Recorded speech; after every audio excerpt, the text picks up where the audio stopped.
دفعہ کا ذکر ہے۔ ایک بلی اور ایک مرغا رہتا تھا۔ دونوں ایک دوسرے سے بہت محبت کرتے تھے۔ جب بلی بانسری بجاتی تو مرغا گانا گاتا تھا۔ جب بھی بلی کھانے کی تلاش میں جاتی تو مرغا گھر میں رہ کر گھر کی حفاظت کرتا۔ بلی ہمیشہ مرغے کو کہتی، جب میں گھر پر نہ ہوں تو کسی کو بھی اندر نہیں آنے دینا، نہ ہی خود باہر جانا، چاہے کوئی تمہیں کتنی بار بھی پکارے۔ مرغا ہر بار جواب دیتا، میں بالکل ایسا ہی کروں گا، تم فکر نہ کرو۔ مرغا دروازہ بند کر کے بیٹھ جاتا اور تب تک انتظار کرتا جب تک بلی گھر واپس نہ آ جاتی۔ ایک دن ایک لومڑی نے مرغے کو دیکھا۔ اس نے فیصلہ کیا کہ وہ مرغے کو بہلا پھسلا کر پکڑ لے گی۔ جب بلی کھانے کی تلاش میں باہر گئی تو لومڑی ان کے گھر کی کھڑکی کے پاس آئی اور بولی، باہر آؤ پیارے مرغے، میں تمہیں گندم کے دانے اور میٹھا اور صاف پانی دوں گی۔ لیکن مرغا بولا، ککڑکوں، میں بلی سے وعدہ کیا ہے کہ میں باہر نہیں جاؤں گا۔ لومڑی نے محسوس کیا کہ وہ اس طرح بات نہیں مانے گا، لہٰذا ایک رات وہ چپکے سے آئی اور کھڑکی کے نیچے کچھ گندم کے دانے بکھیر کر چلی گئی اور خود ایک جھاڑی کے پیچھے چھپ گئی۔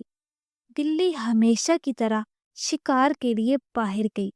جب مرغے نے کھڑکی کھولی اور باہر جھانکا تو اس نے دیکھا کہ وہاں کوئی نہیں ہے، لیکن زمین پر چند خوشبودار گندم کے دانے بکھرے ہوئے تھے۔ اب مرغے کا دل چاہنے لگا کہ وہ انہیں کھا لے۔ اس نے اپنے آپ سے کہا، میں سمجھتا ہوں کہ باہر جاؤں اور ان دانوں کو چبا لوں۔ یہاں کوئی بھی نہیں ہے، لہٰذا مجھے کوئی بھی نہیں دیکھ سکے گا اور نہ ہی بلی کو خبر ہوگی۔ لیکن جیسے ہی وہ باہر نکلا، لومڑی نے جھپٹ کر اسے پکڑ لیا۔ اس نے مرغے کو گردن سے دبوچ لیا اور اپنے گھر کی طرف دوڑ گئی۔ اب بلی دور تھی، اسی لیے اس نے مرغے کی چیخوں کی آواز نہیں سنی۔ جب بلی گھر واپس آئی تو اس نے دیکھا کہ مرغا غائب ہے۔ کچھ دیر سوچنے کے بعد وہ لومڑی کے گھر کی طرف روانہ ہوئی۔ لومڑی کی 4 بیٹیاں اور ایک بیٹا تھا۔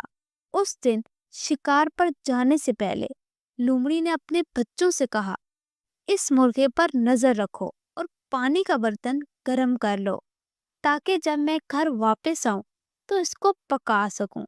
لومڑی نے مزید تاکید کی کہ میرے پیچھے کسی کو بھی گھر میں داخل نہیں ہونے دینا۔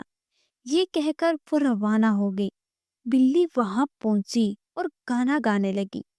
گانے کی آواز سن کر لومڑی کی ایک بیٹی باہر آئی۔ بلی نے اسے ایک بوری میں ڈال دیا۔ پھر لومڑی کی دوسری بیٹی آئی تو بلی نے اسے بھی بوری میں ڈال دیا۔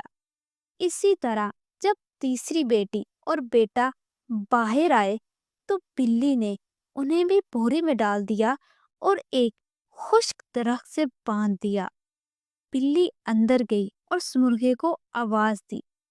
پھر دونوں نے مل کر لومڑی کا سارا کھانا کھا لیا اور اس کے سارے برتن توڑ دیے اور اپنے گھر کی طرف بھاگ گئے۔ اس دن کے بعد مرغا بلی کی ہر بات ماننے لگا اور پھر کبھی بھی اس نے مرغی کی نافرمانی نہیں کی۔